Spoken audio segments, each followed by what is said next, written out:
وَلَقَدْ يَسَّرْنَا الْقُرْآنَ لِلذِّكْرِ فَهَلْ مِن مُّدَّكِرٍ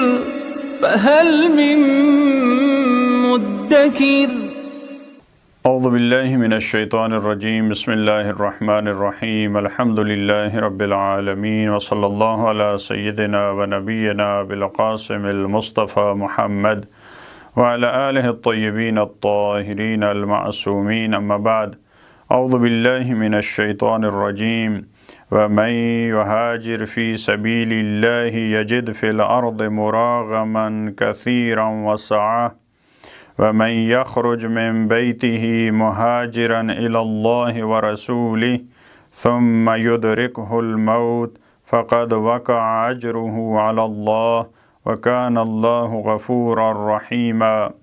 پروردگار عالم نے سورہ نساء کی آیت نمبر 100 میں جو افراد اللہ کے راستے میں ہجرت کرتے ہیں، خدا کے لیے، رسول خدا کے فرمان کے مد نظر اپنے گھروں کو چھوڑتے ہیں، پروردگار عالم نے اس کو اجر عظیم کی خوشخبری دی ہے۔ پروردگار عالم نے ان افراد کو یہ خبر دی ہے کہ ان کے حالات وہاں پہ اچھے ہوں گے۔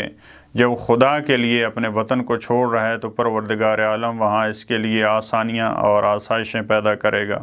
فرمایا وَمَن يُهَاجِرْ فِي سَبِيلِ اللَّهِ، جو اللہ کے راستے میں ہجرت کرتا ہے، جو خدا کے راستے میں ہجرت کرتا ہے۔ خدا کے راستے میں ہجرت، اس کا ایک بڑا مصداق جیسے رسول خدا کا حکم تھا، مسلمانوں نے حبشہ کی طرف ہجرت کی، مدینہ کی طرف ہجرت کی۔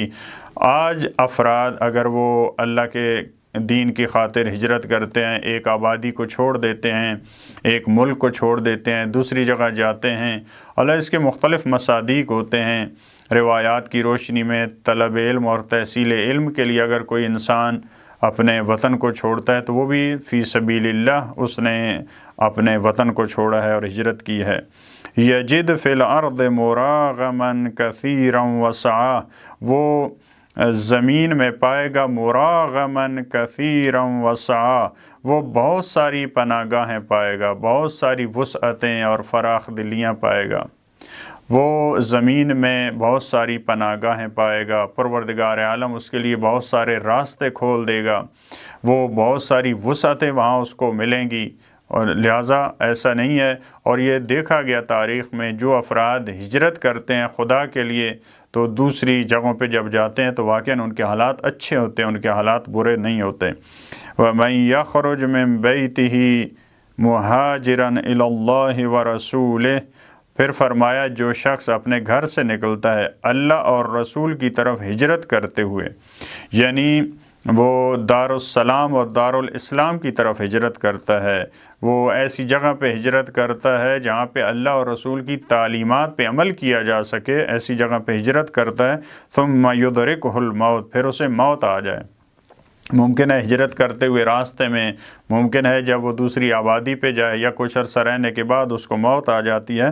فقد وقع اجرہ علی اللہ، تو اس کا اجر اللہ پہ واقع ہے، یعنی اس کا اجر، اس کے اجر کو نہیں بتایا پروردگار عالم نے کتنا ہے، یعنی پروردگار کے ذمے ہے کہ اس کا اجر کیا ہے، یعنی خدا اس کو بہت اجر دینے والا ہے۔ وَكَانَ اللَّهُ غَفُورًا رَحِيمًا، اور اللہ غفور و رحیم ہے۔ اگر اس کی خطائیں ہیں، اگر اس میں کچھ اس کی مشکلات رہ گئی ہیں تو پروردگار عالم اپنی رحمت اور بخشش کے ساتھ اس فرد کو معاف فرما دیتا ہے۔ اس کے بعد آیت نمبر 101 میں، کیونکہ یہ جہاد کی آیات ہیں، قتال کی آیات ہیں، ہجرت کی آیات ہیں، تو اس میں سفر کا آنا وہ ضروری ہے، سفر پیش آتا ہے۔ جنگیں معمولاً سفر کے حالات میں ہوتی تھیں، لہٰذا نماز کا حکم جو کہ دین کا اہم ترین رکن ہے، سفر کی حالت میں اور جنگ کی حالت میں پروردگار عالم نے اس کو یہاں پہ بیان فرمایا۔ وَإِذَا ضَرَبْتُمْ فِي الْأَرْضِ، جب تم زمین میں نکلتے ہو، جب تم سفر کرتے ہو، فَلَيْسَ عَلَيْكُمْ جُنَاحٌ، تو تم پر کوئی گناہ نہیں ہے، کوئی حرج نہیں ہے، أَن تَقْصُرُوا مِنَ الصَّلَاةِ، کہ آپ نماز کو قصر کرو۔ بہت سارے افراد اس تعبیر سے یہ ان کے ذہن میں آتا ہے کہ جب قرآن نے یہ کہا کہ کوئی گناہ نہیں ہے تو اس کا مطلب یہ ہے کہ ہمارے پاس آپشن ہے کہ ہم قصر نماز پڑھیں یا ہم پوری پڑھیں۔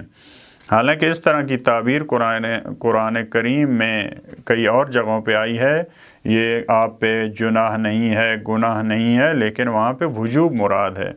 جیسے وہاں سعی کے بارے میں قرآن کریم نے سعی صفا و مروہ میں وہاں یہی تعبیر استعمال کی، اور بعض دوسرے مقامات پہ۔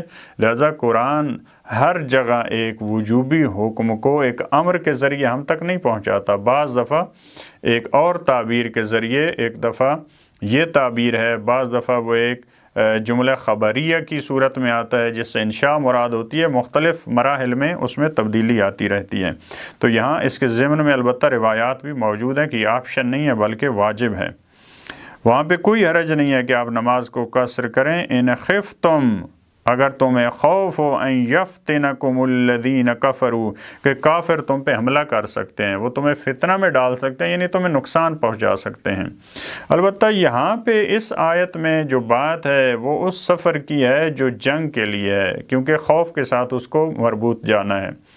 دو طرح سے نماز جو ہے وہ قصر ہو سکتی ہے، ایک حالت خوف میں جب آپ حالت جنگ میں ہیں، دوسرا جب آپ سفر میں ہیں لیکن وہاں پہ حالت جنگ نہیں ہے۔ تو رسول اللہ کی سیرت میں یہ دوسرا مرحلہ بھی موجود ہے۔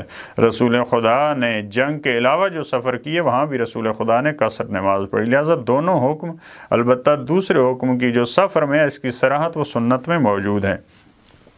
ان الکافرین کانوا لکم عدوا مبینا، یقیناً کافرین تمہارے لیے بڑے کھلم اور بڑے واضح دشمن ہے۔ ایسے دشمنی نہیں ہے کفار و مشرکین کی جو چھپی ڈھکی ہو، کسی کے علم میں نہ ہو، وہ منافقین کی دشمنی ہے جو مخفی ہوتی ہے، جس کا پتہ نہیں چلتا۔ آج کے اگر حالات میں دیکھیں آپ، جو اسلام کے مخالف ملتیں ہیں، گروہ ہیں، ادیان ہیں، ان کی دشمنی بالکل واضح اور کلیئر ہے۔ جو جس مسلم ملک پہ ان کا بس چلتا ہے، جس پہ وہ تسلط قائم کرتے ہیں، آپ دیکھتے ہیں اس کو نیست و نابود کرنے کی کوشش کرتے ہیں۔